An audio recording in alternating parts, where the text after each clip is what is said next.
अरे यह मेरे घर में आके मेरे पास एमएलसी बनने के लिए बैठा करते थे 1999 ये बात है, ये पर्सनल है, ये आप व्यक्तिगत आक्षेप नहीं करेंगे इस तरीके से ये कार्रवाई नहीं करेंगे। ये मुझे बताएंगे, ये इनको बात करने के तरीका नहीं, इनको बात करने की तमीज नहीं। माननीय कीर्ति आजाद, यह भारतीय जनता पार्टी के संस्कार है। आप कृपया, ये भारतीय जनता पार्टी के संस्कार है, बैठ जाइए, जिनको बात करने का तमीज नहीं। आप अपने से बड़ों से कैसी बात की जाती है इनको ये नहीं मालूम। आप अपने सदन में किस तरीके से बात की जाती है इनको ये नहीं मालूम। ये तुम करके बात कर रहे हैं, मैं इनसे आप करके बात कर रहा हूँ। लेकिन आजाद जी नहीं कर सकते, आप बैठ जाए। इनका भगवान कुछ नहीं कर सकता, कुछ नहीं कर सकते। माननीय मंत्री, ठीक है, ये देखिए आप करके बोलते हैं। माननीय कीर्ति आजाद जी, मैं आपसे बात कर रहा हूँ, बहुत वरिष्ठ हैं। ये आपसे बात, फिर वही बात आप कर रहे हैं, फिर वही बात आप कर रहे हैं। ये रिकॉर्ड में नहीं जाएगा, ये रिकॉर्ड में देखिए आप देखिए आया था। आप बैठ जाए माननीय मंत्री जी, आप बैठ जाए। माननीय मंत्री, ये आप बिल्कुल सब रिकॉर्ड में जाएगा। इस तरह के आक्षेप आपसे अपेक्षा नहीं है। माननीय कीर्ति आजाद जी, इस तरह का आक्षेप बोलेगा तो मैं आप किसी माननीय सदस्य के ऊपर नहीं, आप सर ये तमीज आप बजट पे बोलिए, इसका तमीज नहीं। लेकिन माननीय कीर्ति आजाद जी, आप बजट पे बोले, आप इस तरीके की बात किसी के ऊपर व्यक्तिगत आवाज आप सुन रहे हैं, आप सुन रहे हैं क्या बोल रहे हैं आप? उनका रिकॉर्ड में नहीं जा रहा है, उनका रिकॉर्ड में नहीं जा रहा है। आप क्यों संज्ञान ले रहे हैं? रिकॉर्ड में नहीं जा रहा, आप संज्ञान मत लीजिए। लेकिन आपको क्यों करते हैं? नहीं, आप बैठे रहिए, आप चुप रहे। आप कीर्ति आजाद जी को मैंने जी का बहुत धन्यवाद करता हूं कि उन्होंने आज मुझे यह बोलने का अवसर दिया। अभी विप्लव जी बात कर रहे थे वुमेन एम्पावरमेंट की, कितना हुआ इनकी तरफ मुझे मालूम नहीं। हालांकि मुझसे ज्यादा भारतीय जनता पार्टी वालों को और कोई नहीं जानता। जितने बैठे हुए हैं उन सबों से सबसे संभवतः पुराना मैं ही होऊंगा और इनको मैं भली भांति पहचानता हूं। बात महिला की करेंगे लेकिन महिला के लिए कुछ करेंगे नहीं। ये हमारी लीडर हैं जिन्होंने 40% सांसद इस लोकसभा के अंदर यहां पर ममता जी ने भेजा है। हमने सुना था कि 2022 में 5 ट्रिलियन इकोनॉमी बनेगी। 2014 में जब सरकार आई थी तो मैं भी उसी तरफ था और मैंने सुना था जब ये कहा गया था कि न खाऊंगा न खाने दूंगा, तब मैंने 400 करोड़ का भ्रष्टाचार, जिस खेल ने मुझे आन बान शान मान मर्यादा जिस देश के लिए मैं खेला, वहां पर 400 करोड़ का घोटाला हुआ था, मैं लेकर गया था। लेकिन उस घोटाले के ऊपर कोई चर्चा नहीं हुई। मुझे जिस प्रकार से विभीषण को लंका से निकाल दिया गया था, मुझे भी उसी विभीषण की तरह उस लंका से बाहर निकाल दिया गया।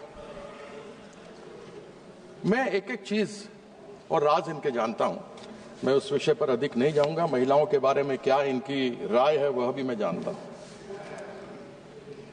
2014 से मुंगेरी लाल के हसीन सपने सामने देखते रहे हैं और उन हसीन सपनों को कब पूरा होता हुआ देखेंगे मालूम नहीं, क्योंकि लक्ष्य ये था कि 2022 में जब अमृत काल होगा, 75 वर्ष हमारे आजादी के पूरे होंगे, तो सबके सर पर छत होगा, नल में जल होगा, नल में जल होगा, गैस होगी, बिजली होगी। लेकिन यह लक्ष्य 2047 पे चला गया। जो 2022 में होना था वो 2047 पे चला गया। इस सदन में कितने जिंदा होंगे नहीं होंगे मालूम नहीं, वो लक्ष्य देख पाएंगे या नहीं देख पाएंगे। यह रूप है, स्वरूप है कि इतना आगे बढ़ा दो कि इंसान पूछने वाला ना रहे। 5 ट्रिलियन इकोनॉमी बढ़ाने की बात है। बात यह भी थी कि 2 करोड़ नौकरियां हर साल लगेंगी।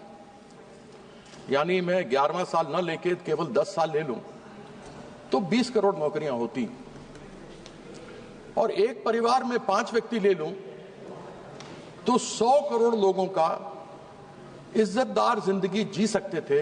वह 20 करोड़ नौकरी करते और उनके साथ 5-5 परिवार में रहते तो 100 करोड़ लोगों को आराम से जीवन पोषण हो सकता था। लेकिन बार बार सुनने को यही मिलता है कि मोदी जी 80 करोड़ लोगों को 5 किलो राशन दे रहे हैं, 25 करोड़ लोगों को अभी गरीबी रेखा से निकाला गया, यानी कि 105 करोड़ थे गरीबी रेखा के नीचे। मैं ये कहना चाहता हूं, पैसा किसका है? जो राशन आ रहा है वो पैसा किसका है? वह पैसा उन लोग 2% लोगों का है 140 में से जो इनकम टैक्स देते हैं। कम से कम उन इनकम टैक्स वालों को तो धन्यवाद कर दीजिए कि आपके द्वारा जो कर लिया जा रहा है उसके माध्यम से 80 करोड़ लोगों को अनाज मिल रहा है, लेकिन वो नहीं करेंगे, बात करेंगे मोदी जी की। कभी भी देश में जो लोग हैं उनको कभी धन्यवाद किया जाए सो नहीं होगा। 5 ट्रिलियन इकॉनमी की बात होती है, पूंजीपतियों के 14 लाख करोड़ कर्जा को माफ कर दिया जाता है, माफ कर देते हैं। उनको 20% टैक्स लगता है, हमको 30% टैक्स लगता है। और जब हमको 30% टैक्स लगता है तो अगर 36 लाख रुपया कोई महीने में कमाता हो, उसका अगर 30% टैक्स आप पूरा साल का लगा लें तो 10 लाख रुपया उसका चला गया, यानी 3.25 महीने का टैक्स गया। उसके ऊपर जीएसटी लगा लीजिए तो 1.5 महीने का जीएसटी भी 18% खाने पीने सब पर लगा हुआ है, वो चला गया। मतलब 5 महीने का उसकी आमदनी जो है वो टैक्स में चली जाती है। पूंजीपतियों को 14 लाख करोड़ रुपया माफ कर दिया जाता है, लेकिन यही किसान जो यहां आकर सीमाओं पर 700 लोग मारे गए, जिनकी शहादत हुई, वह जब अपनी मांग करने के लिए आते हैं तो उनसे पूछा नहीं जाता। यदि वह लोन पर ट्रैक्टर लेता है और अगर एक ईएमआई नहीं भरता है तो बैंक वाले आकर उसके यहां से उसका ट्रैक्टर छीन कर लेकर चले जाते हैं और वो किसान बेचारा असहाय रह जाता है और अपनी लोन की पूर्ति नहीं कर पाता। जो गरीब आदमी लोन पर मोटरसाइकिल खरीदता है और हमारे घर में आकर के लोगों के यहां खाना बांटता है, आप लोग मंगाते होंगे, आप लोग भी स्विगी से, जोमेटो से, ब्लिंकिट से, वह बेचारा अगर ईएमआई नहीं दे पाता तो आप उसका मोटरसाइकिल जब्त कर लेते हैं, उसके रोजगार का जरिया खत्म, उसका परिवार फिर भूखों मरता है। यह गरीब लोगों के साथ इन लोगों की इस प्रकार की प्रथा है। 30% टैक्स, 2 करोड़ लोग, 2% यानी 2.8 करोड़ लोग, 140 करोड़ लोग में 2% लोग इनकम टैक्स देते हैं, यानी 2.8 समझिए 3 करोड़ लोग देते होंगे, 3.5 करोड़ देते होंगे, 4 करोड़ देते होंगे। वह उनको 30% में आप 12 लाख की छूट देते हैं, लेकिन एक गरीब आदमी जिसको आप 80 करोड़ लोगों को जो 5 किलो अनाज देते हैं, उसको तो न तेल मिलता है, न मसाला मिलता है, न उसके पास गैस खरीदने की क्षमता है, वो बेचारा क्या करे। ऐसे में जीएसटी पर तेल हो, साबुन हो, घी हो, पनीर हो, दूध हो, आटा हो, चावल हो, सब पर आपने जीएसटी लगाया हुआ है। और वो जीएसटी चाहे पूंजीपति हो, चाहे मध्यम वर्ग का आदमी हो, चाहे गरीब आदमी हो, सबको ही बराबर से देते हैं। अगर डायरेक्ट टैक्स जिसमें फायदा केवल वह 2% लोगों को हुआ जो इनकम टैक्स दे रहे हैं, अगर इनडायरेक्ट टैक्स में यानी जीएसटी में यदि कमी की जाए तो फिर सब 140 करोड़ लोगों को फायदा हो सकता है, उनके खरीदने की क्षमता बढ़ सकती है। लेकिन वो सोचेंगे नहीं। मैंने एक बार पूछा था, यहां राज्य मंत्री जी बैठे हैं, इनसे मैंने कहा था कि आप क्या करते हैं, जीएसटी में कमी क्यों नहीं लेकर के आते हैं? तो मुझसे खड़े होकर इन्होंने जवाब दिया कि पश्चिम बंगाल का भी नाम जीएसटी में है। सर मैंने कहा यहां बैठे हुए उनको दिखाया, हुजूर आपके बिना मैं कहीं जा ही नहीं सकता। आपके बिना कहां जाएंगे मालिक? इन्होंने जवाब दिया कि पश्चिम बंगाल भी उसी में है। बिल्कुल मैं मानता हूं कि पश्चिम बंगाल भी उसी में है। टोटल 31 है राज्य, जिनमें से 20 यानी 16 में बीजेपी और 4 और मिला दे तो एनडीए मिलकर के 20 राज्यों के अंदर इनकी सरकार है। 11 राज्य वो गैर भारतीय जनता पार्टी के हैं, टोटल हो गए 31। साथ में इन्होंने प्रावधान जीएसटी में किया हुआ है कि केंद्र सरकार जिस दिन जीएसटी की मीटिंग होगी, जितने सदस्य बैठे होंगे उन सदस्य की 1/3 वोट का पावर सेंट्रल गवर्नमेंट के पास होगा। यानी अगर मान लीजिए 31 का फुल हाउस हो, उसमें से 1/3 इनको हो तो 10 हो गया, 21 और 10 31 हो गया, 11 इधर हैं। तो फिर जब आपके हाथ में इतनी ताकत है, आप जीएसटी काउंसिल की बात करते हैं।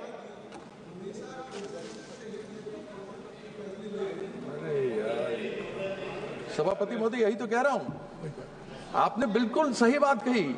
आपने कील के माथे पे मारा है डंका, बिल्कुल ठीक कहते हैं, you hit the nail on the head sir.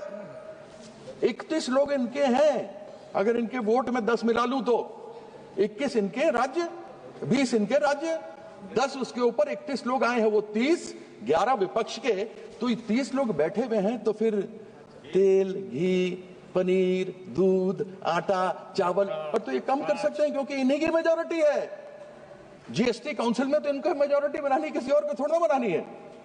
तो आपने जो कहा मैंने सही कहा ना अध्यक्ष महोदय, सभापति महोदय, है ना? कंसेंसस, कंसेंसस, आपने जो कहा वही फैक्ट मैंने कही आपके सामने।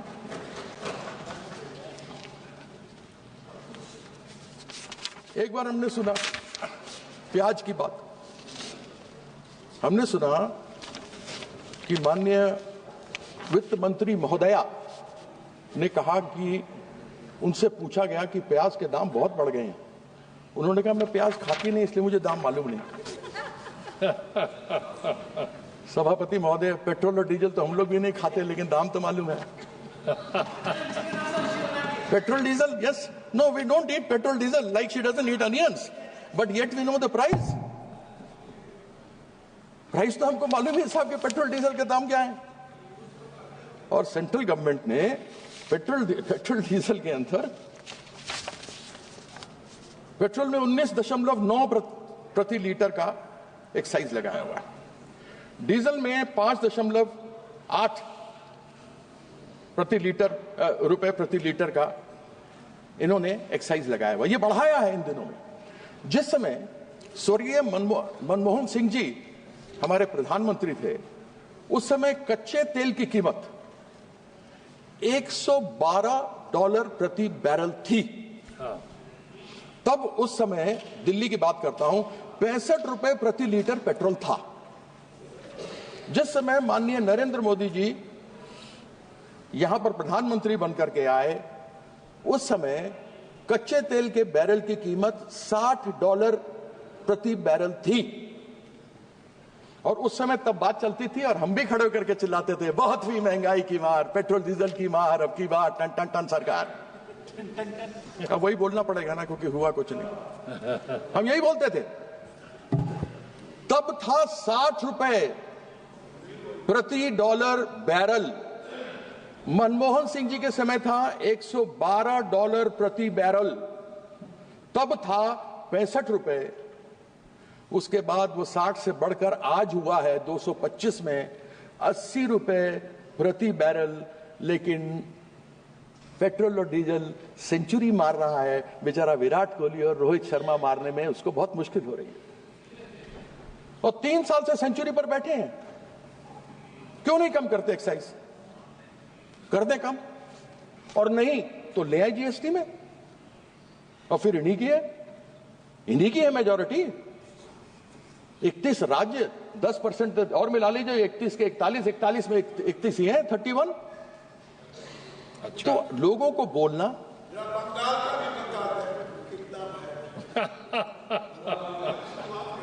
अध्यक्ष, इनका जवाब दे दूं आप कहें तो? दे दीजिए। सबसे कम दाम अगर पेट्रोल और डीजल के कहीं किसी राज्य में है तो वो पश्चिम बंगाल के अंदर जाइए, गिर राज्य अपने बिहार से भर के आइए। ठीक है,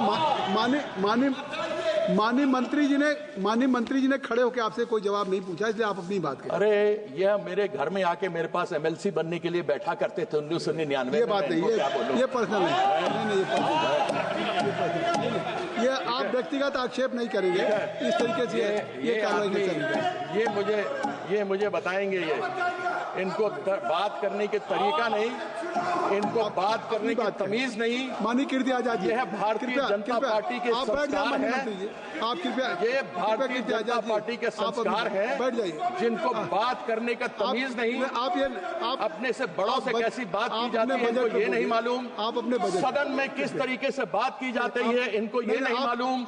ये तुम करके बात कर रहे हैं, मैं इनसे आप करके बात कर रहा हूँ। लेकिन आजाद जी नहीं कर सकते, आप बैठ जाइए। इनका भगवान कुछ नहीं कर सकता। माननीय मंत्री बैठ जाइए, इनका कुछ नहीं कर सकता। माननीय मंत्री ठीक है, ये देखिए आप करके बोलते हैं। माननीय कीर्ति आजाद जी, मैं आपसे बात कर रहा हूँ, बहुत वरिष्ठ हैं। ये आपसे बात, फिर वही बात आप कर रहे हैं, फिर वही बात आप कर रहे हैं। ये रिकॉर्ड में नहीं जाएगा, ये रिकॉर्ड में। देखिए आप देखिए आया था, आप बैठ जाए। माननीय मंत्री जी आप बैठ जाए। माननीय मंत्री, ये आप बिल्कुल सब रिकॉर्ड में जाएगा। इस तरह के आक्षेप आपसे अपेक्षा नहीं है। माननीय कीर्ति आजाद जी, इस तरह का आक्षेप बोलेगा तो मैं आप किसी माननीय सदस्य के ऊपर नहीं, आप सर ये तमीज आप बजट पे बोलिए, इसका तमीज देखिए। लेकिन माननीय कीर्ति आजाद जी, आप बजट पे बोले। आप इस तरीके की बात किसी के ऊपर व्यक्तिगत आवाज आप सुन रहे हैं, आप सुन रहे हैं क्या बोल रहे हैं? आप उनका रिकॉर्ड में नहीं जा रहा है, उनका रिकॉर्ड में नहीं जा रहा है। आप क्यों संज्ञान ले रहे हैं? रिकॉर्ड में नहीं जा रहा, आप संज्ञान मत लीजिए। लेकिन आपको क्यों करते हैं? नहीं, आप बैठे रहिए, आप चुप रहे। आप कीर्ति आजाद जी को मैंने सभापति जी 1.7 करोड़ रुपया जो पश्चिम बंगाल का बकाया है वह 1922 से पश्चिम बंगाल को नहीं दिया गया, जिसमें एक जीएसटी है। 2022 से नहीं दिया गया, 2022 से क्षमा कीजिएगा, 2022 से नहीं दिया गया। रिपीट कर दो फिर से, कितना पैसा? 1,70,000 करोड़ रुपया जो पश्चिम बंगाल का हिस्सा है 2022 से पश्चिम बंगाल को नहीं दिया गया। उसमें हिस्सा जीएसटी का भी है। जीएसटी फेडरल इकोनॉमी है तो फेडरल जीएसटी तो आना चाहिए। आपने आवास का पैसा नहीं दिया, वो पश्चिम बंगाल की नेत्री ममता बंदोपाध्याय ने लोगों का आवास को दिया। इन्होंने स्कूलों के लिए नहीं दिया, सर्व शिक्षा अभियान के लिए नहीं दिया, वह भी पश्चिम बंगाल की नेत्री ममता बंदोपाध्याय ने अपने बजट से दिया। घर नहीं मिले, उसका भी बजट पश्चिम बंगाल की नेत्री ने दिया। इन्होंने आपत्तियां उठाई, आपत्तियों का जवाब दिया गया, यूटिलाइजेशन सर्टिफिकेट दिया गया, सब कुछ हो गया। जीएसटी काउंसिल में बैठक हुई, जीएसटी काउंसिल में बैठक हुई, हेल्थ यानी स्वास्थ्य को लेकर सब बातें हुई। उसमें हमारे स्वास्थ्य साथी जो ममता बंदोपाध्याय की सरकार वहां चलाती है उसको सबसे बढ़िया कहा गया। वह स्वास्थ्य साथी जो महिला, सबसे बड़ी महिला एक परिवार में होती है, उनके नाम से एक कार्ड होता है, और प्राइवेट हो या पब्लिक हो, महिला, उनके पति, उनके माँ बाप, उनके सास ससुर, उनके बच्चे सभी किसी भी निकटतम अस्पताल में जा सकते हैं, उपचार करा सकते हैं, और डायरेक्टली सरकार की तरफ से पैसा वहां पर हॉस्पिटल में दिया जाता है, इंक्लूडिंग प्राइवेट हॉस्पिटल। लेकिन हमारे जो यहां से मिलता है उसमें अनेकों मानक हैं। छत है तो नहीं मिल सकता, मोटरसाइकिल है तो नहीं मिल सकता, साइकिल है तो नहीं मिलेगा, और 2011 के सेंसस से है, कृपया यहाँ पर सभी को मिलता है। कृपया संक्षिप्त करें, 15 मिनट हो गया जी, मैं खत्म कर रहे हैं भाई। अब ये कहते हैं कि साहब इन्होंने मानक तय किया। अब ये मैं जानना चाहता हूं कि संविधान के किस प्रावधान में या किस धारा में ये लिखा हुआ है कि किसी एक रंग का पर आप स्कूल को अगर आप रंगेंगे या अस्पताल को रंगेंगे तभी आपको पैसा मिलेगा? क्या हिंदू धर्म में एक ही रंग है, या हिंदू धर्म में अनेकों रंग हैं? हमारे सनातन में अनेकों रंग हैं। यह चाहते हैं कि केवल भगवा में रंग दें, लेकिन भगवा के अनेकों भी रंग हैं। जो महादेव के सिर में चंद्रमा इठलाता है वो सफेद है, सोमवार सफेद है, सफेद रंग है चंद्रमा का। मंगल हनुमान जी का है तो लाल है, बुद्ध प्रकृति है तो हरा है, बृहस्पति देवताओं के गुरु थे इसलिए पीला है, शुक्राचार्य राक्षसों के गुरु थे इसलिए राख है, शनि महाराज हम सब जानते हैं कि वह काले या नीले हैं, और हमारे जो सूर्यदेव हैं वह इंद्रधनुष हैं, सतरंगे हैं, उत्तर में शिव हैं तो सफेद है, दक्षिण में अयप्पन है तो काले हैं, पूर्व में मां काली है तो लाल सिंदूर और लाल टीका है, पश्चिम में गणेश है तो पीला है। फिर केवल भगवा कैसे मेरा हिंदू धर्म का रंग है, मुझे समझ नहीं आता। Very good. क्या चंद्रमा को भगवा करेंगे? ठीक है। क्या हनुमान जी को भगवा करेंगे? क्या मेरी बहन, बेटी, मां के सिंदूर, लाल सिंदूर को और लाल टीके को भगवा करेंगे? मेरे पश्चिम बंगाल का रंग सफेद और नीला है। नीला शनि महाराज का रंग है।